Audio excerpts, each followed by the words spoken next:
Pemirsa, banjir sedalam 50 cm dan adanya galian jalan kembali menyebabkan kemacetan parah di Jalan DI Panjaitan Cawang Jatinegara, Jakarta Timur. Bahkan puluhan motor yang sempat terendam banjir mogok. Hujan deras yang mengguyur sejak malam hingga pagi ini menyebabkan banjir hingga sedalam 50 cm di kawasan Jalan DI Panjaitan Cawang Jatinegara, Jakarta Timur. Pengguna jalan pun harus sabar bergantian melaju di lajur paling kanan agar kendaraannya tidak mogok. Akibatnya arus lalu lintas dari arah Kramat Jati menuju Pulau Gadung tersendat.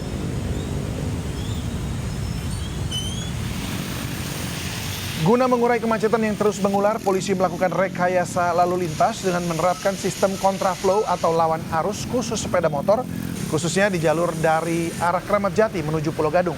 Selain tingginya intensitas hujan, banjir juga disebabkan buruknya sistem drainase yang tidak mampu menampung volume air.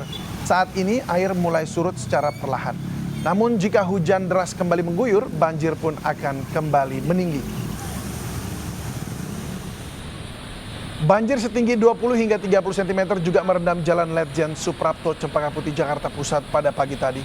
Banjir cukup merepotkan para pekerja dan siswa sekolah karena memicu kemacetan. Kendaraan harus berjalan lambat saat menerobos genangan yang cukup tinggi. Puluhan tim Sudin Kehutanan dan Sumber Daya Air Jakarta Pusat dikerahkan untuk menyedot air. Kepolisian juga mengalihkan arus lalu lintas untuk mengurai kepadatan kendaraan. Ya, pemirsa, genangan banjir setinggi 20 hingga 30 cm ini memicu kemacetan parah di Jalan Dan Mogot Cengkareng, Jakarta Barat pagi tadi. Dan titik banjir terutama di kawasan halte Taman Kota dan Mogot Raya dengan ketinggian rata-rata mencapai 20 hingga 30 cm. Sisi kiri jalan menjadi titik terdalam banjir dan tidak bisa dilewati kendaraan. Kendaraan roda 2 dan roda 4 terpaksa berebut sisi kanan jalan. Bahkan beberapa pengendara nekat lawan arah, naik ke trotoar demi mencari jalan alternatif sampai ke tempat kerja. Pemirsa, banjir di kawasan ini dipicu hujan deras sejak tadi malam hingga dini hari tadi dan mengakibatkan Kali Mukerfart meluap. Ya, dan pemirsa, sudah ada rekan Dilami Aulia di kawasan Dan Mogot, Jakarta Barat. Dilami, apakah parah kemacetan akibat banjir hingga siang ini? Selamat siang Davi dan juga pemirsa, bahwa situasinya saat ini banjir masih melanda kawasan Jakarta Barat, tepatnya di bawah halte Taman Kota, Jalan Dan Mogot, Cengkareng, Jakarta Barat. Di mana kalau melihat situasinya saat ini banjir masih merendam kawasan jalan ini dengan ketinggian 15 hingga 20 cm. Tentu ini berbeda, David, dibandingkan dengan 1 hingga 2 jam lalu yang di mana banjir ini berkisar di ketinggian 30 cm. Karena untuk saat ini pihak dari Pemprov Jakarta, terutama adalah Suku Dinas Sumber Daya Air, sudah melakukan penyedotan air banjir begitu ya, dilempar ke Kali Mukerfart yang berada di kawasan Jakarta Barat untuk membuat arus lalu lintas ini kembali lancar. Nah, tadi kalau bisa diceritakan David, bahkan air dengan ketinggian 20 hingga 30 cm ini menggenang sekitaran di bawah atau sekitaran Jalan Taman Kota sehingga menyebabkan kendaraan sulit untuk melintas, terlebih kendaraan roda 2. Nah, kalau untuk saat ini kendaraan sudah bisa melewati sebagian jalan, yakni sebagian sisi kanan, baik itu di arah halte Transjakarta maupun di bagian kanan jalan utama ya, dikarenakan untuk jalan kiri ini masih dilakukan penyedotan dan air masih menggenang ya, David dan juga pemirsa. Nah, kalau berbicara terkait dengan penyebab, tentu karena hujan deras yang terus melanda kawasan Jakarta sejak Rabu malam hingga Kamis pagi menyebabkan meluapnya Kali Mukerfart yang berada tepat di samping jalan. Sehingga tak heran apabila air meluap atau air kali ini meluap menyebabkan banjir di sekitaran kawasan Jalan Dan Mogot. Nah, David dan juga pemirsa, sebetulnya memang kalau yang bagian terparah itu ada di lampu merah Cengkareng, Jakarta Barat. Namun tadi kami ingin menuju ke arah sana, namun terkendala dengan arus lalu lintas. Nah, David dan juga pemirsa, apabila Anda melewati Jalan Dan Mogot ini tentu harap berhati-hati dikarenakan banjir ini masih melanda kawasan ini dan berharap untuk masyarakat mengambil arah jalan kanan begitu ya, sehingga tidak terlalu terpapar oleh air banjir. Sementara demikian, kembali ke Anda, Davin. Ya baik, Dilami, terima kasih untuk informasinya. Kami tunggu update selanjutnya dan selamat bertugas kembali. Pemirsa, ratusan rumah terendam banjir hingga 1 meter, dampak dari hujan deras yang mengguyur di kawasan Cakung, Jakarta Timur. Warga memilih bertahan di rumah meski air sudah mulai naik sejak pagi tadi. Banjir terjadi di permukiman padat Kampung Sawah Cakung, Jakarta Timur pada pagi tadi, dan hujan yang mengguyur ibu kota Jakarta sejak dini hari tadi menyebabkan Kali Cakung meluap dan merendam pemukiman hingga mencapai 1 meter. Meski air terus meninggi, namun warga mengaku belum mengungsi dan memilih bertahan di rumah. Warga mengaku banjir sudah terjadi lebih dari 2 kali setiap hujan deras mengguyur. Ya, sementara itu tak hanya pemukiman, pemirsa. Ratusan makam di TPU Malaka 1 Pondok Kopi dan TPU Pondok Kelapa Jakarta Timur juga terendam banjir. Bahkan sebagian makam hanya tinggal terlihat batu nisannya saja. Banjir di kedua TPU ini mencapai 40 hingga 50 cm di pemakaman yang berada di dataran paling rendah. Banjir ini disebabkan hujan deras serta drainase yang buruk, di mana saluran air tidak bisa menampungnya. Selain areal makam, banjir juga merendam akses jalan hingga menyebabkan aktivitas warga di sekitar TPU terganggu. Pemirsa, hujan deras yang terus mengguyur dari awal tahun kembali mengancam Jakarta. Badan Penanggulangan Bencana Daerah Jakarta telah memetakan titik-titik rawan banjir yang harus diwaspadai. Banjir hingga kini masih membayangi warga Jakarta. Berdasarkan data terbaru BPBD tahun 2006, sejumlah wilayah tercatat sebagai daerah rawan banjir dan patut diwaspadai. Di Jakarta Barat, luapan Kali Angke dan Pesanggerahan mengancam kawasan Rawabuaya serta Kedaung Kali Angke. Tak jauh berbeda, Kampung Melayu dan Bidara Cina di Jakarta Timur tetap menjadi zona merah utama akibat air kiriman dari hulu. Sementara di pusat kota, masalah drainase masih mengintai kawasan Karetengsin dan Petamburan. Jakarta Selatan menjadi wilayah paling rawan terutama di Kelurahan Rawajati dan Pejaten Timur. Luapan Kali Ciliwung jadi penyebab utama wilayah ini tergenang. Bergeser ke utara, pola ancaman berubah. Bukan lagi hanya air kiriman, namun banjirop menjadi ancaman nyata di Pluit hingga Marunda. Sebagai upaya antisipasi, warga dihimbau agar selalu memantau posisi tinggi permukaan air melalui aplikasi Jaki dan menyiapkan tas siaga bencana. Pemerintah Provinsi DKI Jakarta juga telah menyiagakan ratusan pompa air untuk mempercepat surutnya genangan. Tim Liputan iNews melaporkan. Sejumlah wilayah di Bekasi kembali dikepung banjir sejak semalam hingga siang ini, terutama pemukiman di dekat bantaran kali. Warga mengaku lelah bertubi-tubi kebanjiran karena tidak ada tanggul kuat penahan banjir.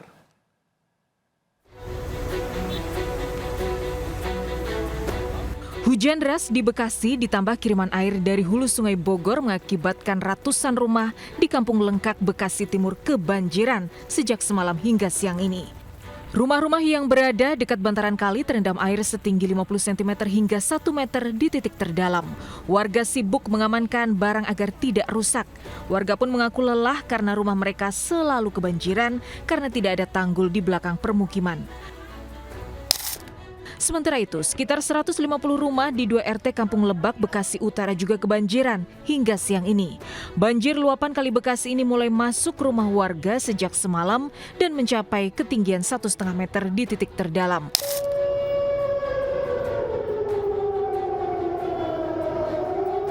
Warga yang mendengar sirine peringatan luapan kali langsung mengungsi ke musola yang berada di lokasi lebih tinggi.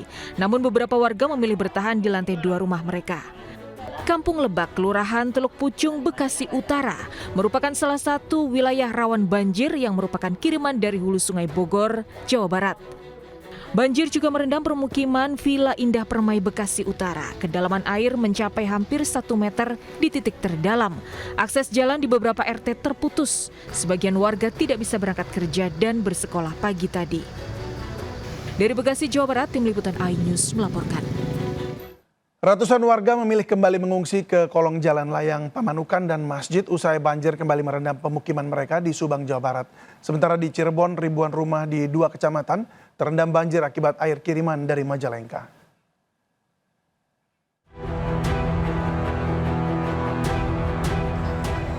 Kolong jembatan layang ini dipilih ratusan warga sebagai lokasi pengungsian sementara usai banjir merendam Desa Mulyasari Pamanukan, Subang.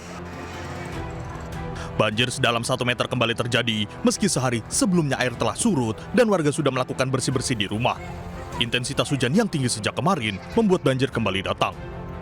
Hasil pendataan sementara, ada 3.000 rumah di 5 kecamatan yang terendam banjir, yaitu Kecamatan Pamanukan, Blanakan, Pusaka Nagara, Sukasari, dan Glegon Kulon.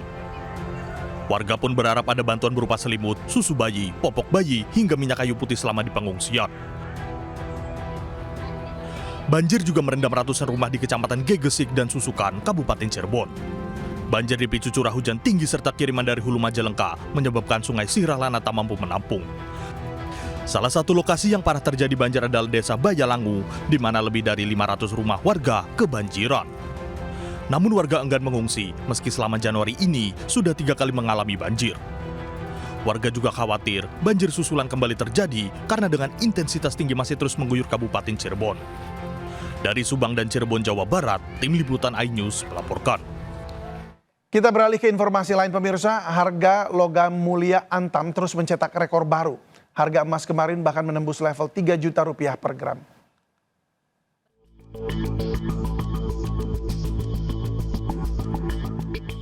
Kilau emas Antam semakin hari semakin tak terbendung. Pada perdagangan Kamis 29 Januari, harga logam mulia ukuran 1 gram bahkan mencapai Rp3.168.000.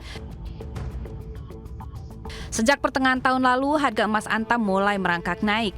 Bergeser jelang akhir tahun, 1 gram logam mulia Antam di bulan Oktober 2025 mencapai puncak tertinggi yaitu Rp2,3 juta lebih per gram. Tak sampai di situ, kilau emas semakin tak terkejar, mencapai Rp3.003.000 pada Rabu 28 Januari 2026. Dengan demikian, harga emas Antam saat ini mencapai rekor tertinggi sepanjang sejarah. Sejumlah pihak bahkan memprediksi harga logam mulia berpeluang semakin meroket dalam beberapa waktu ke depan. Tim Liputan iNews melaporkan. Ramai di media sosial maraknya penyalahgunaan gas tertawa atau nitrous oxide makin mengkhawatirkan. BNN BPOM RI mengingatkan gas tertawa memicu ketergantungan dan bisa berujung pada kematian.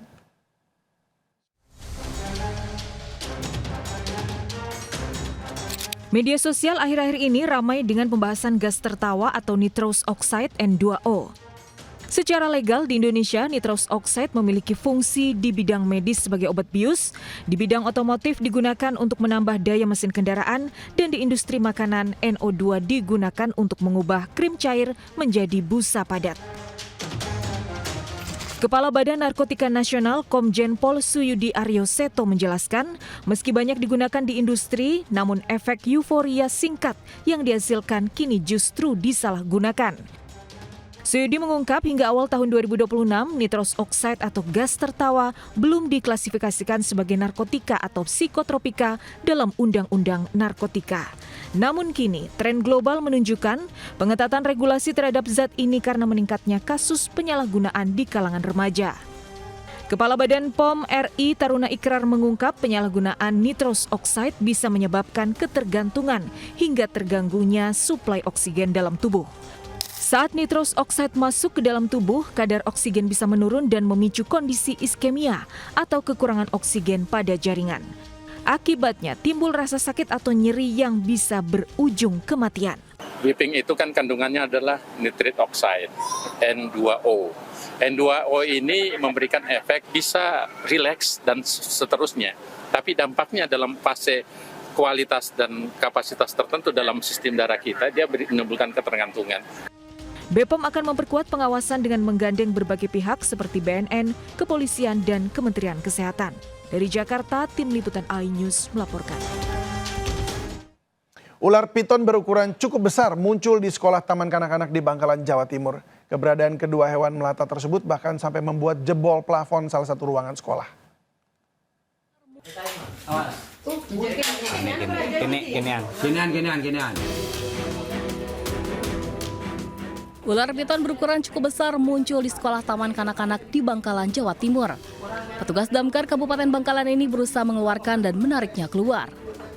Hewan yang juga dikenal sebagai sanca kembang ini memiliki ukuran lebih dari 4 meter. Namun tak hanya satu, petugas menemukan ular jenis yang sama dengan ukuran lebih kecil yakni sekitar 2 meter. Temuan ini berawal saat ruangan guru sekolah tersebut hendak direnovasi karena beberapa plafonnya runtuh. Namun saat diperiksa pekerja, mereka malah dikagetkan dengan keberadaan ular piton.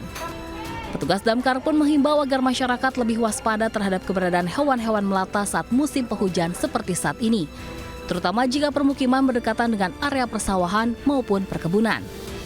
Kedua ekor ular sanca yang diduga merupakan pasangan jantan dan betina ini pun kini masih diamankan di markas damkar Bangkalan. Dari Bangkalan, Madura, Taufik Syahrawi, iNews melaporkan. Menegur siswa saat mengajar, seorang guru SD di Tangerang Selatan, Banten malah dipolisikan orang tua siswa dengan tuduhan kekerasan verbal. Meski sudah ada mediasi, ternyata proses hukum masih berjalan karena orang tua siswa belum mencabut laporannya.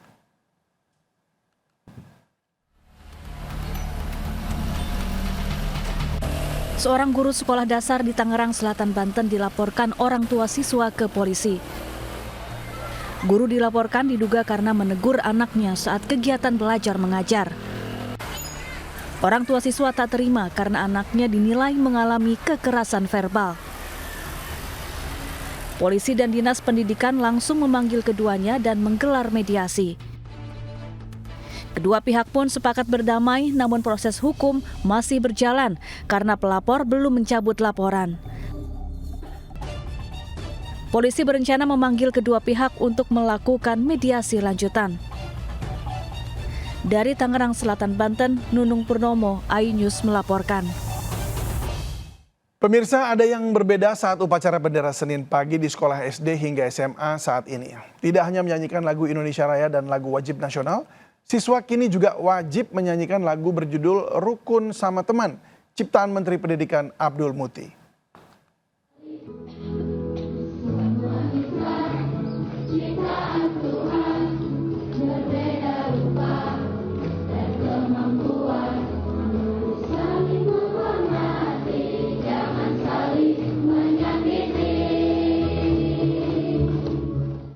Lagu Rukun Sama Teman menjadi lagu wajib yang dinyanyikan saat upacara bendera hari Senin di sekolah-sekolah di Indonesia. Lagu ciptaan Menteri Pendidikan Dasar Menengah Abdul Muti ini wajib dinyanyikan setelah lagu Indonesia Raya dan lagu wajib nasional. Hal itu sesuai dengan surat edaran Mendikdasmen tentang pelaksanaan upacara bendera di sekolah. Edaran tersebut wajib dilaksanakan seluruh Pemda dan satuan pendidikan.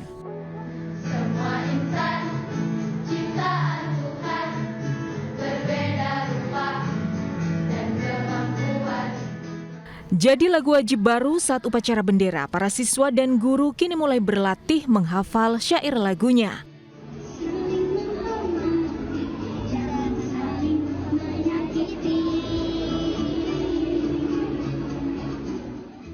Saat upacara pun sekolah masih memutar lagu dari pengeras suara karena ternyata banyak siswa yang belum hafal dan tidak bisa ikut bernyanyi. Lagu Rukun Sama Teman merupakan bagian dari gerakan nasional yang menumbuhkan budaya pertemanan ramah, aman, dan saling menghargai. Gerakan Rukun Sama Teman resmi diluncurkan pada bulan lalu. Baik, boleh. Di ugal-ugalan pemobil menabrak pengendara motor hingga tersungkur lalu kabur, terekam amatir hingga viral terjadi di Menteng, Jakarta Pusat, dan kami rangkum dalam seputar kriminal berikut ini. Kamera dashcam merekam aksi tabrak lari yang dialami pemotor di Jalan Yusuf Adiwinata, Menteng, Jakarta Pusat. Korban yang tengah melaju tiba-tiba tersungkur ke aspal akibat diserempet mobil SUV yang ugal-ugalan dari arah belakang. Ironisnya bukannya berhenti menolong, pelaku justru langsung kabur. Usai viral, polisi tengah melakukan identifikasi korban dan pengejaran terhadap pelaku. Ratusan orang yang emosi berkerumun di kantor RW untuk menghakimi JT, pelaku curanmor di Jalan Swasembada, Tanjung Priuk, Jakarta Utara. Pelaku yang sudah babak belur terpaksa diamankan untuk mengamankan pelaku. Bahkan polisi yang datang ke TKP terpaksa melepaskan tembakan ke udara untuk menenangkan massa yang emosi. Sebelumnya aksi pelaku terberkok warga saat beraksi bersama rekannya di Jalan Warakas. Satu pelaku melarikan diri sementara TJ tertangkap warga.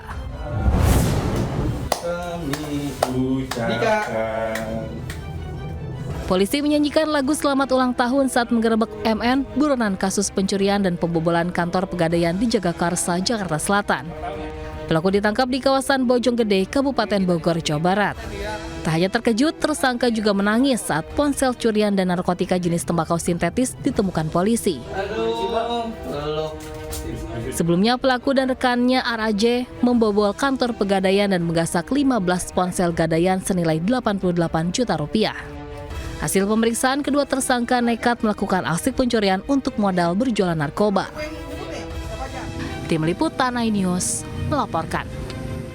Kami akhiri jumpa kita siang ini. Saya David Silahoy dan tim yang bertugas berterima kasih atas kebersamaan Anda. Tetap semangat dan sampai jumpa.